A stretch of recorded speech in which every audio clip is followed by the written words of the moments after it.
రాష్ట్రంలో water movement plan ప్రకారమే నీటి నిర్వహణ చేపట్టాలని ముఖ్యమంత్రి చంద్రబాబు ఆదేశించారు. పట్టణ గ్రామీణ ప్రాంతాల్లో తాగునీటి అవసరాలకు తొలి ప్రాధాన్యత ఇవ్వాలని సూచించారు.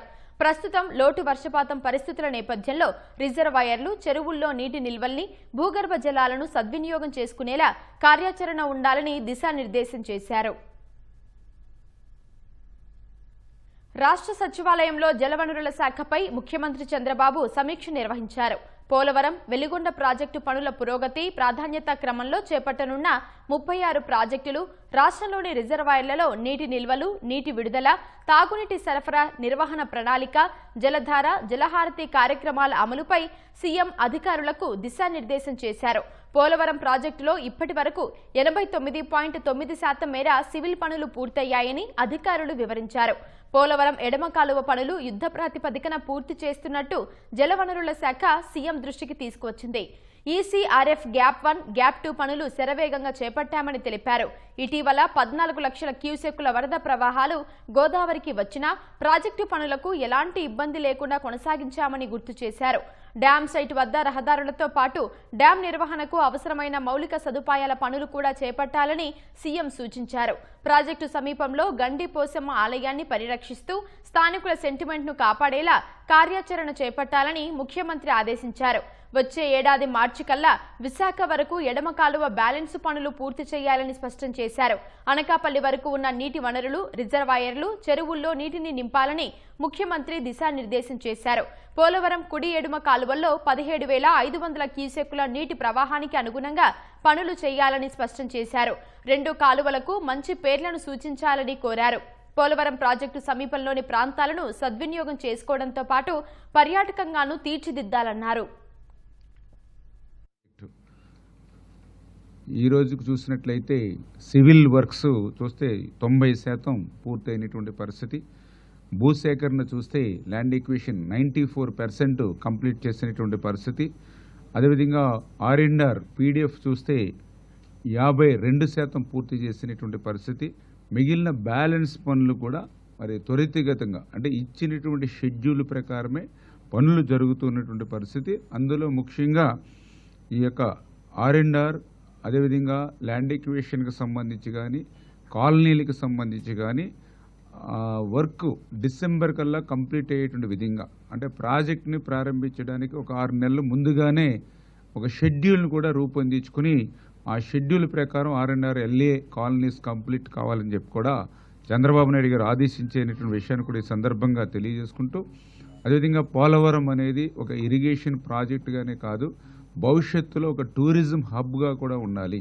పోలవరంకి 10,000 ఎకరాలు ఉన్నటువంటి పరిస్థితిలో వాటిని టూరిజంగా, అదేవిధంగా ఇతరత్ర ఏ రకంగా అయితే మనము డెవలప్ చేయగలుగుతాం వాటి మీద కూడా దృష్టి పెడుతూ, అదేవిధంగా పోలవరం లిఫ్ట్, పోలవరంకి సంబంధించినటువంటి ఏదైతే ఫేస్ లిఫ్ట్ అంటే పోలవరం స్పిల్వే ఏదైతే ఉందో ఆ పోలవరం స్పిల్వేకి సంబంధించి కూడా మోడరేషన్ కానీ, అదేవిధంగా బ్రిడ్జ్ కనెక్టివిటీ బ్రిడ్జ్ కూడా ఐకానిక్ మోడల్లో తయారు చేసుకోవడం కానీ, ఇవన్నీ కూడా మళ్ళీ వారం 10 రోజుల్లో ఈ యొక్క పోలవరంతో పాటుగా ప్యారలల్గా ఆ వర్క్స్ కూడా హైవేస్ కనెక్టివిటీ కానీ, పోలవరం ప్రాజెక్ట్ నుంచి అప్ టు భద్రాచలం వరకు కూడా ఏ రకంగా అయితే రివర్ బేస్ మనం టూరిజాన్ని డెవలప్ చేయగలుగుతాం, వీటన్నిటి మీద కూడా డిస్కషన్ జరిగినటువంటి పరిస్థితిని తెలియజేసుకుంటూ, ఈ రకంగా పోలవరం ప్రాజెక్టు ఇచ్చినటువంటి షెడ్యూల్ ప్రకారం 2027 డిసెంబరు వాస్తవంగా ఇచ్చినటువంటి షెడ్యూలు.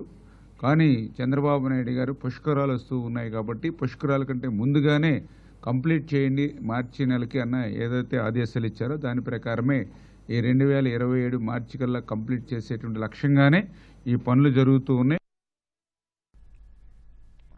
డేటా సెంటర్లకు నీటి అవసరాలపై కొందరు లేనిపోని విమర్శలు చేస్తున్నారని, మొత్తంగా వాటికి 3.5 టీఎంసీల నీరే సరిపోతుందని ముఖ్యమంత్రి చంద్రబాబు స్పష్టం చేశారు. ఈ అంశాన్ని ప్రజల్లోకి విస్తృతంగా తీసుకెళ్లాలని అధికారులను ఆదేశించారు. రాష్ట్రంలో లోటు వర్షపాతం పరిస్థితుల నేపథ్యంలో తాగునీటికి తొలి ప్రాధాన్యత ఇవ్వాలని, ఆ తదుపరి పారిశ్రామిక అవసరాలకు ఇబ్బంది లేకుండా చూడాలన్నారు. ఈ సీజన్లో ఆరుతడి పంటలు సాగు చేయకుండా రైతులకు అవగాహన కల్పించాలని సూచించారు. రాష్ట్రంలో భూగర్భ జలాలు పెరిగేలా జలధార, జలహారతి పనుల్ని కొనసాగించాలని ముఖ్యమంత్రి స్పష్టం చేశారు. పుష్కలంగా నీటి వనరులు ఉన్న రాష్ట్రంగా గోదావరి నీటిని అటు ఉత్తరాంధ్రకు, ఇటు కృష్ణా డెల్టా ప్రాంతానికి అవసరమైనంత మేర నీరు తీసుకునే ఆస్కారం ఉందన్నారు. విశాఖ నుంచి అమరావతి వరకు అంతర్గత జల రవాణా మార్గాలతో అనుసంధానించాలని సూచించారు. వెలుగొండ ప్రాజెక్టు పనులు పూర్తి చేయడంతో పాటు నిర్వాసితుల సమస్యల్ని కూడా మానవతా దృక్పథంతో పరిష్కరించాలన్నారు. 36 ప్రాధాన్యత ప్రాజెక్టులను నిర్దిష్ట గడువులోగా పూర్తి చేయాలని వెల్లడించారు. అన్నమయ్య ప్రాజెక్టు దిగువన ఆయకట్టుకు నీరిచ్చే అంశాన్ని కూడా అధ్యయనం చేయాలని సీఎం సూచించారు. నేపథ్యంలో డ్రింకింగ్ వాటర్ అనేది ప్రథమ ప్రాధాన్యతనివ్వాలి.